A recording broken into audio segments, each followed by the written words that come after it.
Apa sih itu hipertensi? Hipertensi adalah kondisi di mana tekanan darah dalam arteri lebih tinggi dari batas normal, yaitu 120 per 80 mmHg. Ketika tekanan darah seseorang mencapai 140 per 90 mmHg atau lebih, ini dikategorikan sebagai hipertensi. Tujuan dari kegiatan ini untuk meningkatkan pengetahuan dan pemahaman masyarakat mengenai penyakit hipertensi dan dapat memberikan informasi tambahan mengenai hipertensi serta aktivitas ringan seperti senam lansia dalam upaya pencegahannya. Manfaat dari penyuluhan hipertensi ini adalah agar masyarakat mampu memahami tentang penyakit hipertensi dan menerapkan perilaku hidup sehat, meningkatkan pengetahuan masyarakat tentang hipertensi, membantu masyarakat menerapkan perilaku hidup sehat, membantu masyarakat membina dan memelihara kesehatan. Nah, berikut merupakan patofisiologi dari penyakit hipertensi. Tekanan darah adalah produk dari curah jantung dan resistensi pembuluh darah sistemik. Oleh karena itu, pasien dengan hipertensi arteri mungkin mengalami peningkatan curah jantung dan juga peningkatan resistensi pembuluh darah sistemik, atau keduanya. Pada kelompok usia muda, curah jantung sering meningkat, sedangkan pada usia tua, peningkatan resistensi pembuluh darah sistemik dan peningkatan kekakuan pembuluh darah memainkan peranan yang dominan. Tonus pembuluh darah dapat meningkat karena peningkatan stimulasi, peningkatan pelepasan peptida seperti angiotensin atau endothelin. Jalur terakhir adalah peningkatan kalsium sitosol pada otot polos pembuluh darah sehingga menyebabkan vasokonstriksi. Beberapa faktor pertumbuhan termasuk angiotensin atau endothelin menyebabkan peningkatan massa otot polos pembuluh darah yang disebut remodeling pembuluh darah, peningkatan resistensi pembuluh darah sistemik, dan peningkatan kekakuan pembuluh darah dapat menyebabkan atau menambah beban pada ventrikel kiri. Hal ini menyebabkan hipertrofi pada ventrikel kiri dan disfungsi diastolik ventrikel kiri. Pada masa muda, tekanan nadi yang dihasilkan oleh ventrikel kiri relatif rendah dan gelombang yang dipantulkan oleh pembuluh darah perifer terjadi terutama setelah akhir sistol, sehingga meningkatkan tekanan pada awal diastol dan meningkatkan perfusi koroner. Seiring bertambahnya usia, pengerasan aorta dan arteri elastis meningkatkan tekanan nadi. Gelombang pantulan berpindah dari diastol awal ke sistol akhir. Hal ini menyebabkan peningkatan afterload ventrikel kiri dan berkontribusi terhadap hipertrofi ventrikel kiri.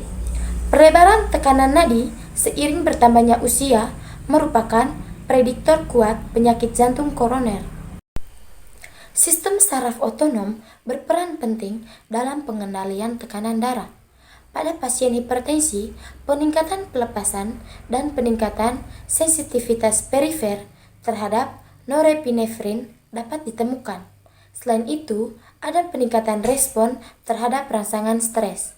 Ciri lain dari hipertensi arteri adalah pengaturan ulang barorefleksi dan penurunan sensitivitas baroreseptor.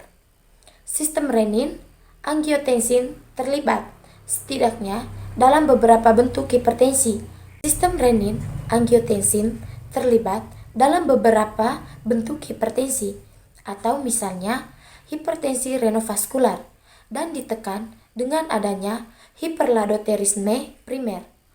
Pasien lanjut usia atau berkulit hitam cenderung memiliki hipertensi renin rendah. Yang lain menderita hipertensi renin tinggi dan mereka lebih mungkin mengalami infark miokard dan komplikasi kardiovaskular lainnya. Pada hipertensi esensial manusia dan hipertensi eksperimental, pengaturan volume dan hubungan antar tekanan darah dan ekskresi natrium tidak normal. Banyak bukti menunjukkan bahwa pengaturan ulang tekanan natriuresis memainkan peran penting dalam menyebabkan hipertensi. Pada pasien dengan hipertensi esensial, pengaturan ulang natriuresis tekanan ditandai dengan pergeseran paralel ke tekanan darah yang lebih tinggi dan hipertensi yang tidak sensitif terhadap garam ataupun dengan penurunan kemiringan natriuresis tekanan dan hipertensi yang sensitif terhadap garam. Berikut merupakan cara penanganan dalam mencegah penyakit hipertensi. Hipertensi atau tekanan darah tinggi dapat dicegah dengan menerapkan gaya hidup sehat seperti yang pertama yaitu mengurangi konsumsi garam tidak lebih dari 1 sendok per hari. Yang kedua, mengurangi konsumsi gula tidak lebih dari 50 gram per hari atau 4 sendok makan per hari. Dan yang ketiga, mengurangi konsumsi makanan cepat saji dan olahan. Yang keempat, mengurangi konsumsi daging berlemak dan minyak goreng, tidak lebih dari 5 sendok makan per hari. Dan yang kelima, mengonsumsi buah-buahan dan sayuran sebanyak 5 porsi atau 400-500 gram per hari.